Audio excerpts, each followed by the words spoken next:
I be moving, whipping the foreign, I'm cruising. The money I'm speaking is fluent. All of my business booming, stacking my cash in abundance. All of my family funded. Finally got what I wanted. Life is amazing, I love it. Everyone know that I run it. Yeah, look at me now, I came up. I've been thinking back then when I almost gave up on the game cause I never got it my way. Ouh là là là là, c'est chaud les postos. Retournement de situation dans ce mercato côté parisien. Comme vous le savez, hein, la fin du mercato est le 5 octobre prochain. Le temps presse. Il y a de nouveaux noms encore qui sont mis sur la table. On va parler un petit peu de tout ça.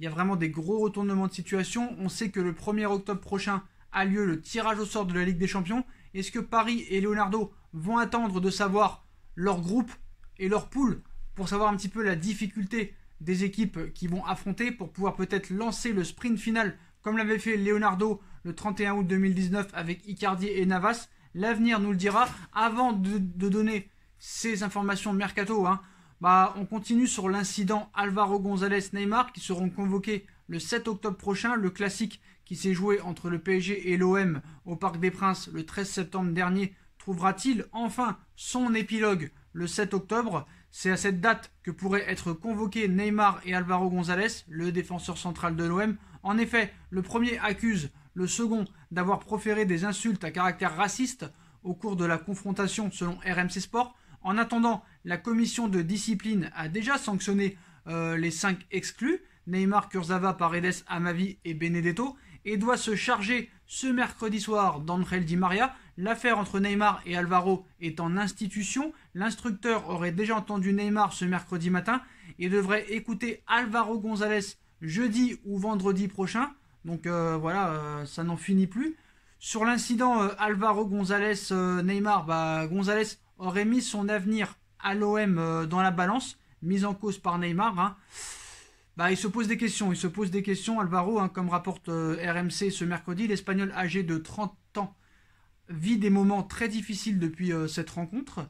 Donc a-t-il traité Neymar de singe comme le prétend le Brésilien? Personne ne peut encore l'affirmer avec certitude, mais le défenseur paie depuis 10 jours le prix fort, avec des menaces de mort reçues et son numéro de téléphone divulgué. Jusqu'à présent, le défenseur central peut compter sur le soutien de ses coéquipiers actuels ou anciens et de son entraîneur, mais il a tenu à se défendre auprès de son président Jacques-Henri Hérault et des supporters olympiens. Ainsi, une réunion a eu lieu au centre Robert Louis Dreyfus avec des dirigeants marseillais, les représentants des groupes de supporters et le joueur pour que ce dernier exprime ses sentiments. Il a juré ne jamais avoir tenu les propos racistes dont l'accuse Neymar et il l'aurait dit, selon RMC, en citant « Si vous ne me croyez pas, si je suis un problème, alors j'accepte de partir et de quitter l'OM sans la moindre indemnité. » Donc traité de raciste ces derniers jours par un supporter de l'OM, Álvaro González refuse d'être catalogué de la sorte sans la moindre preuve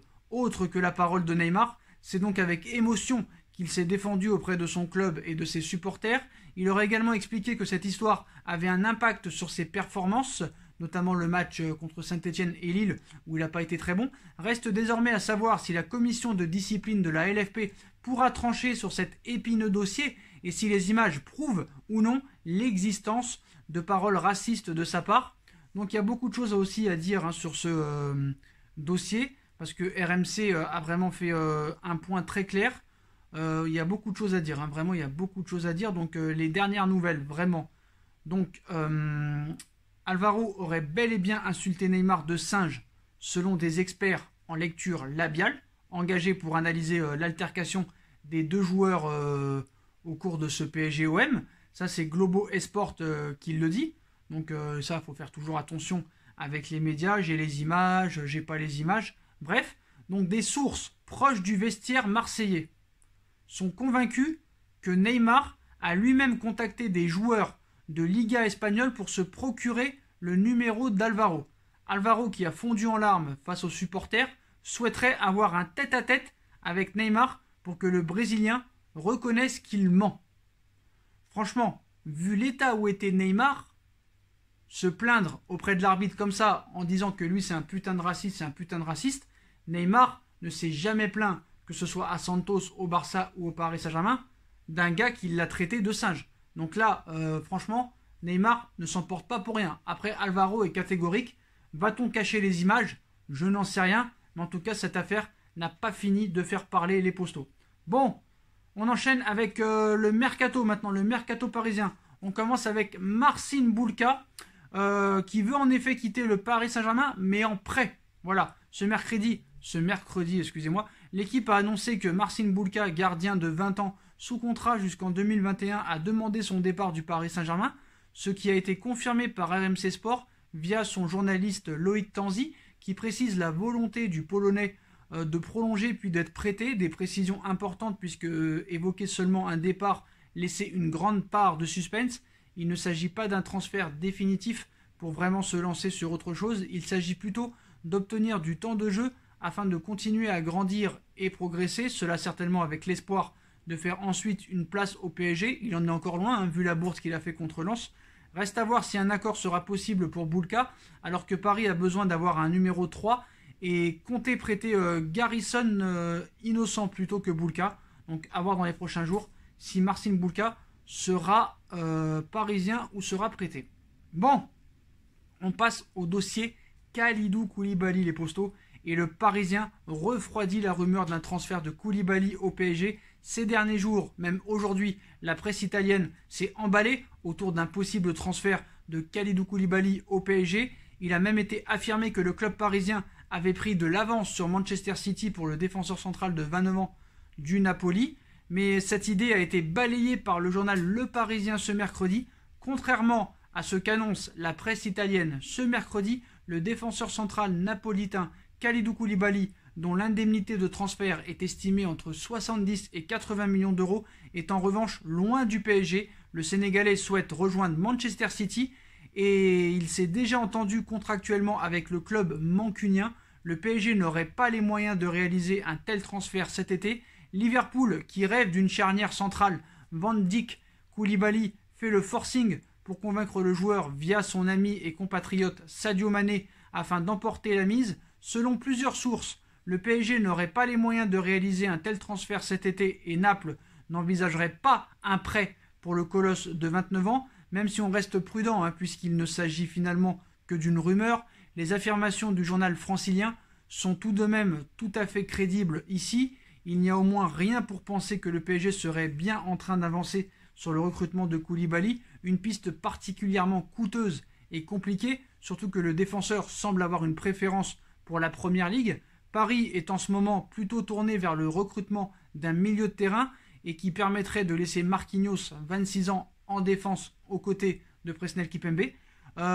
C'est pas que Paris n'a pas les moyens de faire ce transfert, c'est juste que Paris trouve que ce transfert est trop onéreux et trop cher.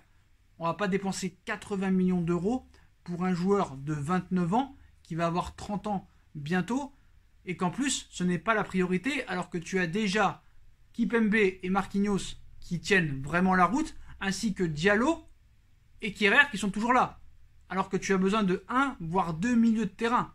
Donc on va pas mettre 80 millions d'euros sur un défenseur central de 29 ans et en plus dont un poste où ce n'est pas la priorité. Voilà, donc c'est ça la vraie réalité des choses. En tout cas, d'après le Parisien et contrairement à la presse italienne, Koulibaly est loin du PSG et préfère aller en Angleterre et en plus Aurelio De Laurentiis refuse l'idée d'un prêt avec option d'achat obligatoire. On passe au milieu de terrain maintenant. Là, c'est plus intéressant. Et vous le savez, la priorité maintenant du Paris Saint-Germain est Tiémoué Bakayoko au milieu de terrain. Mais pas que. En plus de Bakayoko, le PSG négocie avec l'Inter de Milan pour Brozovic. Marcelo Brozovic, milieu de 27 ans de l'Inter de Milan, sous contrat jusqu'en 2022, fait partie des joueurs annoncés. Parmi ceux qui pourraient être vendus cet été afin de récupérer une belle offre et une belle somme et remodeler un peu l'effectif de l'Inter. Ce mercredi, Tuttosport a évoqué l'intérêt du PSG dans ce dossier. Donc ils se sont un petit peu renseignés et une source très bien placée permet d'affirmer que Paris est bien en discussion avec l'Inter pour Brozovic. Il est important tout d'abord de souligner que l'objectif du PSG est bien de recruter Brozovic en plus de Tiémoué Bakayoko, milieu de 26 ans de Chelsea, une piste qui est déjà bien avancée. Pour cela, Paris tente de négocier un paiement qui ne soit pas un seul coup pour les 30 millions d'euros demandés par l'Inter de Milan. La négociation est en cours, l'issue n'est pas encore certaine, ce qui pourrait encore passer par le fameux prêt à option d'achat, très utilisé en ce moment. En tout cas, Paris ne voudrait pas avoir à sortir cette somme dès cet été, mais le club italien veut de l'argent tout de suite. Il ne sera pas possible de tout repousser non plus. Donc la négociation doit donc se poursuivre. Un accord est envisageable sans être certain. Brozovic est lui plutôt logiquement intéressé par le projet parisien. Donc il devrait avoir un salaire autour de 6 millions d'euros par saison s'il signe au PSG. Si son arrivée et celle de Bakayoko se concrétisent, le club parisien ouvrirait un peu plus la porte à un départ d'Idrissa Gueye ou d'Ander Herrera, avec un peu l'idée de la première offre satisfaisante arrivant pour l'un des deux permettra de faire le choix. Bien sûr, il faut d'abord que le PSG arrive à être sûr d'avoir son recrutement. Donc voilà, Paris est très très bien avancé pour Brozovic et Bakayoko, mais voilà, on va toujours rester prudent. Hier, on nous disait que Koulibaly, ça va être fait dans les prochains jours. Et voilà, apparemment, Aurelio De Laurentiis refuse le prêt. Donc on va voir. En tout cas, Paris aurait très bien avancé pour Brozovic et Bakayoko. D'autres informations par rapport aux ventes. À moins de 2 semaines de la fin du mercato, le PSG doit vendre pour un minimum de 60 millions d'euros. Gueye serait tenté par un retour en Première Ligue. Kerrer veut jouer pour conserver sa place en équipe nationale. Si Marquinhos et Kipembe restent en défense centrale, il y a peu de chances pour que Kerrer joue, parce qu'à droite maintenant tu as Florenzi. Donc Kerrer pourrait être vendu. Je pense que ce ne serait pas une si mauvaise chose. Draxler lui veut rester, mais bon, Paris va essayer quand même de le vendre. Donc voilà un petit peu les infos aussi au niveau du vente, parce qu'il n'y a pas que les arrivées qui sont importantes, les arrivées et les départs sont aussi importants. Donc voilà pour Brozovic et Bakayoko. Donc on enchaîne avec Aouar. Donc Aouar, on nous dit Arsenal, on nous dit Juve, mais Paris n'aurait pas laissé tomber, voilà, sous contrat avec l'OL jusqu'en 2023. Oussem Aouar dispose d'un bon de sortie afin de quitter son club formateur dès cet été en cas de grosse offre. Pour l'heure, seul Arsenal s'est officiellement manifesté auprès de l'OL afin de récupérer l'international français, mais la proposition des Gunners, qui offrait 40 millions d'euros en plus de Matteo Guendouzi, a été balayée d'un revers de main par Jean-Michel Aulas et Juninho, lesquels attendent plus pour laisser filer l'un des meilleurs joueurs de Ligue 1 cette saison.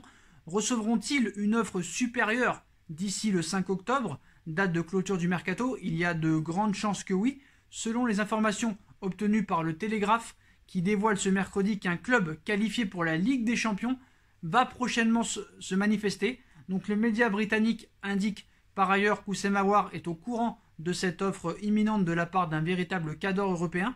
En revanche, il n'est pas notifié de quel club il s'agit. Plusieurs options sont possibles. En France, le Paris Saint-Germain a manifesté par le passé son intérêt pour Oussem Aouar, dont le profil est similaire à celui de Dele Alli sur le plan sportif, à savoir un milieu de terrain polyvalent aussi bien capable d'évoluer dans une position de relayeur ou davantage dans un rôle de numéro 10. En Italie, la Juve a timidement sondé Aouar au début de l'été, mais cette piste avait, semble-t-il, été rangée au fond d'un tiroir par le nouvel entraîneur Andrea Pirlo. Enfin, reste le fantasme de Manchester City, dont le manager Pep Guardiola est un réel admirateur de Aouar.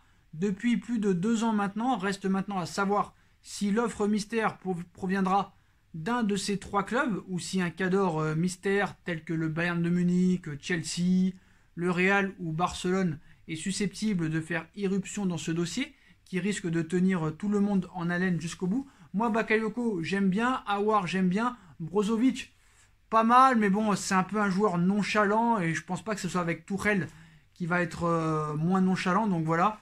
Donc Oussem Aouar pourrait encore débarquer au Paris Saint-Germain. En tout cas, moi, je suis pour. Voilà les postos. Et on en vient un petit peu à d'autres informations de mercato. Et sur Rudiger, ou Rudiger, je ne sais plus comment on dit, mais voilà, le PSG et le Barça se positionnent pour Antonio Rudiger. Voilà, le divorce entre Antonio Rudiger et Chelsea semble se consommer petit à petit. Le défenseur allemand n'était même pas sur le banc lors du match des Blues perdu contre Liverpool 2-0, remplacé dans le groupe par Fikayo Tomori pour la rencontre de Carabao Cup de ce mercredi contre Barnsley. Donc l'ancien de la Roma et de Stuttgart devrait encore une fois être en tribune. Il n'est plus dans les plans de Frank Lampard, dont la défense a été renforcée par l'arrivée de Thiago Silva. Il devra certainement partir pour trouver du temps de jeu. Le joueur de 27 ans a donc de très grandes chances de quitter Chelsea avant le 5 octobre et la fin du mercato. Et selon le Daily Mail, un club aurait montré un intérêt, le Paris Saint-Germain, à la recherche d'un défenseur central, comme en témoignent les tractations autour de Kalidou Koulibaly. Le club de la capitale souhaiterait enrôler l'Allemand. Le média évoque même une formule, un prêt d'une saison, sans pour autant préciser la présence d'une éventuelle option d'achat. Mais le joueur allemand Kicker révèle que les Franciliens auront de la concurrence dans ce dossier. En effet, l'ancien club d'Antonio Rudiger, l'AS Roma, mais surtout le FC Barcelone se sont positionnés.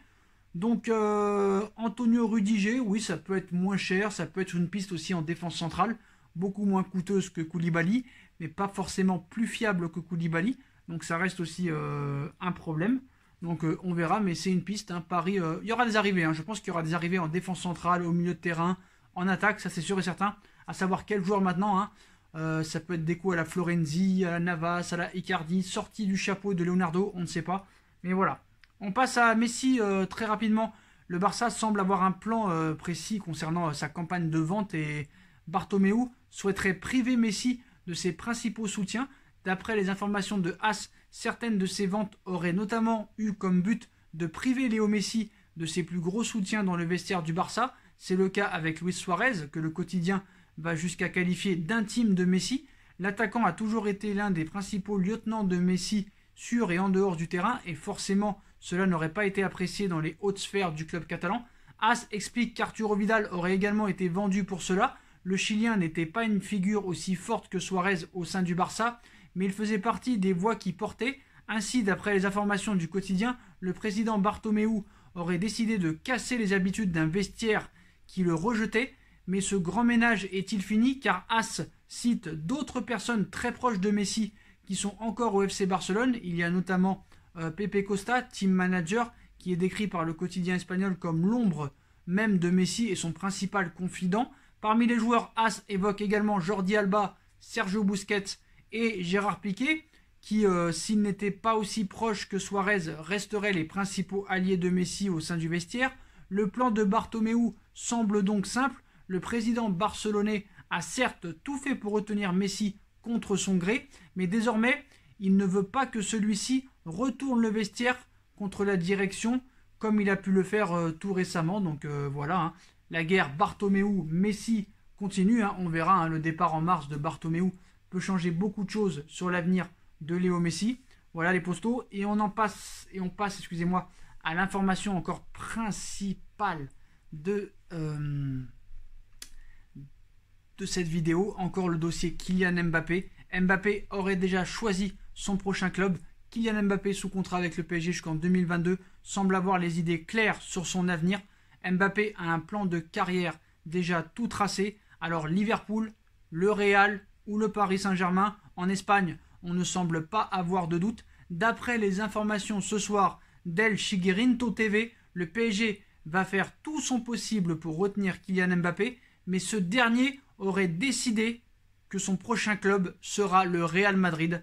Il aurait déjà pris sa décision et désormais 2 scénarios se présentent avec un transfert à l'été 2021 ou alors carrément un départ au terme de son contrat avec le PSG en juin 2022. El Chiguirinto explique toutefois que d'ici là, Mbappé pourrait céder sous la pression du PSG et donc prolonger son contrat.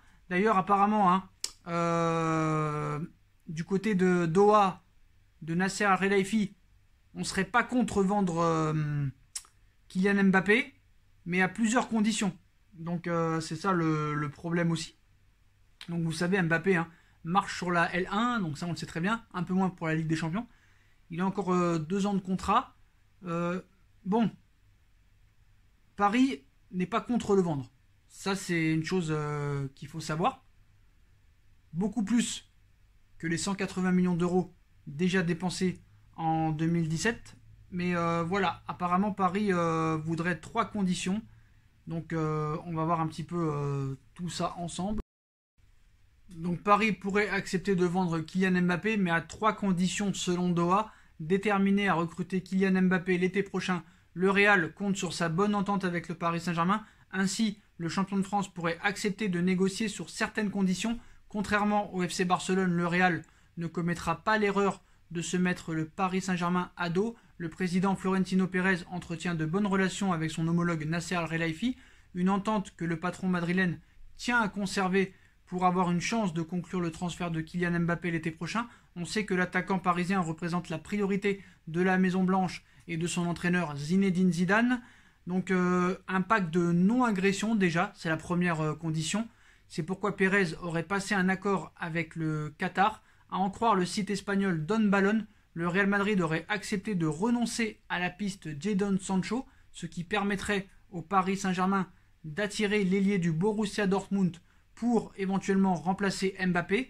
Mais ce n'est pas tout. L'accord entre les deux dirigeants contiendrait également un pacte de non-agression. En effet, le club de la capitale française promettrait de ne pas s'attaquer à l'ailier brésilien Vinicius Junior, qui plaît au directeur sportif Leonardo, et les Madrilènes oublieraient le dossier Neymar. Enfin, la dernière condition concernerait le prix du transfert, puisque le Paris Saint-Germain exigerait un montant supérieur à 200 millions d'euros pour une année de contrat si le Français ne prolonge pas son bail d'ici l'été prochain, un scénario que Leonardo tentera d'éviter par tous les moyens. Donc c'est simple, du côté du Paris Saint-Germain, la priorité est toujours de prolonger Kylian Mbappé, mais si jamais Mbappé refuse catégoriquement de prolonger avec le Paris Saint-Germain, son choix serait le Real Madrid. Paris veut minimum 200 millions d'euros. Le Real n'a plus le droit de s'intéresser à Neymar et à Jadon Sancho pour que Paris ait plus de facilité à remplacer Mbappé. Moi, je l'ai déjà dit, Mbappé, bon, s'il part, ça veut dire soit que le projet, il n'y croit plus, ou soit vraiment le gars veut continuer sa petite carrière pour l'oseille et pour un petit peu pas être le mec qui nous a expliqué qu'il l'était, parce qu'il a dit qu'il voulait tout remporter avec le Paris Saint-Germain. Moi, je pensais que ça allait être le genre de gars à vouloir d'abord gagner la Ligue des Champions, puis après partir, parce que s'il va au Real, il aura fait comme beaucoup de joueurs, genre Cristiano Ronaldo, Gareth Bale, et tous ces joueurs-là qui ont gagné la Ligue des Champions avec le Real Madrid, mais pas avec leur club respectif, même si Cristiano Ronaldo a gagné la Ligue des Champions avec Manchester. Mais voilà, je pensais que Mbappé voulait d'abord gagner la Ligue des Champions avec le PSG, mais faut-il encore en avoir les moyens? Et quand tu vois un petit peu la tournure que prend le mercato du PSG, ainsi que les recrues qui arrivent, voilà, il va falloir rendre un gros projet à Mbappé pour qu'il reste au Paris Saint-Germain, parce que voilà, il n'est pas tout seul sur le terrain, même si je pense qu'il doit donner plus sur le terrain. Il doit un peu baisser au niveau pastèque et melon, mais voilà, apparemment s'il part ce sera au Real Madrid, et Paris n'est pas contre une vente, mais voilà, donc on verra ce qui se passera. Moi, s'il veut partir, il part, personne n'est indispensable, ceux qui veulent partir, ils partent, mais veut-il vraiment partir? C'est vrai qu'il a jamais dit tout le temps qu'il voulait prolonger tout ça et tout, mais voilà, le mec, voilà, ça négocie les salaires, ça négocie les contrats, et tout le monde le fait, ça, tout le monde le fait. Messi l'a fait, Ronaldo l'a fait, beaucoup de grands joueurs l'ont fait, donc Mbappé le fera aussi. Avant de se quitter les postos, ça vient de tomber, Ángel Di María prend 4 matchs de suspension. Ce mercredi soir, la commission de discipline examinait le cas de l'ailier argentin, suspecté d'avoir craché sur Álvaro González. Le joueur du PSG n'est pas passé entre les mailles du filet. C'est une nouvelle épine dans le pied pour le Paris Saint-Germain après les suspensions de Neymar, Layvin Kurzawa et Leandro Paredes suite à un Paris Saint-Germain OM pour le moins électrique entre les deux équipes. Le club parisien devait plaider la cause d'Ángel Di María ce mercredi soir. En effet, El Fideo était invité à s'expliquer par la commission de discipline sur son crachat vers Álvaro González, un fait qui s'est passé entre les mailles du filet pendant la rencontre. Réunie tous les mercredis, la commission a examiné le cas Di María sur les coups de 18h. Les membres de la commission ont ainsi pu visionner les images fournies par Téléfoot sur lesquelles on aperçoit l'Argentin tourner la tête pour cracher vers le défenseur marseillais. Restait désormais à savoir si ce crachat était bien destiné au joueur olympien, s'il avait été touché ou non. Convoqué pour l'occasion, Ángel Di María s'est défendu via visioconférence avec le soutien des représentants du PSG, une intervention qui a permis à la commission d'entendre la version du joueur argentin sur les faits qui lui sont reprochés. La commission devait ensuite trancher sur ce dossier brûlant. Pour rappel, le barème établi par la Fédération française de football indique qu'un joueur qui crache sur un autre peut encourir jusqu'à 6 matchs de suspension si le crachat atteint le visage d'un joueur adverse. La peine peut sensiblement s'alourdir, surtout avec le contexte sanitaire actuel. Mais après plusieurs heures de débat intense, la commission a rendu son verdict. L'ailier argentin écope de 4 matchs de suspension. Ce classique aura décidément laissé beaucoup de traces pour le Paris Saint-Germain. Bon, 4 matchs, ouais, moi j'en aurais mis aller peut-être 2 ou 3, mais voilà. Il n'a pas vraiment craché sur lui. Certes, il crache, on voit qu'il a envie de lui cracher dessus, mais il lui a pas craché dessus comme Barthez avait pu le faire, vous vous rappelez, lors d'un match amical à l'époque en 2006, quand il était gardien de l'OM, il avait craché sur un joueur marocain, il avait pris 2-3 mois je crois. Bon bref, tant mieux, c'est que 4 matchs, voilà, mais bon, ça fait encore un absent de plus du côté parisien, on n'avait pas besoin de ça. En plus, André Di Maria est l'un des meilleurs joueurs parisiens depuis 1 an ou 2, donc voilà, c'est encore quand même une grosse absence du côté du PSG. Dites-moi en commentaire ce que vous en pensez, les postos. Je compte sur vous pour bombarder la barre de like. On like, on partage, on commente, on s'abonne, on active la petite cloche pour être tenu au courant des vidéos qui vont sortir. On me rejoint sur mes différents réseaux sociaux, ainsi que la cagnotte PayPal qui est toujours disponible, hein, si vous voulez que m'aider et me soutenir pour peut-être faire cette formation de monteur, ou payer quelqu'un pour m'aider à m'apprendre à faire du montage pour améliorer mes vidéos et faire plus de contenu. Voilà, pour améliorer les vidéos. Puis voilà, si vous voulez participer, n'hésitez pas à le faire. Hein. Le lien de la cagnotte PayPal est en bas en description. Si vous voulez pas le faire, vous le faites pas. N'hésitez pas aussi à vous abonner à ma deuxième chaîne YouTube, No Feeling. J'ai fait une vidéo tout à l'heure à 20 h. Allez la voir, les postos, elle est très importante. On parle encore des meufs, ça clash à tout va. N'hésitez pas à aller vous abonner à ma deuxième chaîne YouTube, No Feeling. Tout est en bas en description. Voilà les postos. Je vous souhaite à tous une bonne continuation, une bonne fin de soirée. À très vite pour une nouvelle vidéo les postos. Tchuss.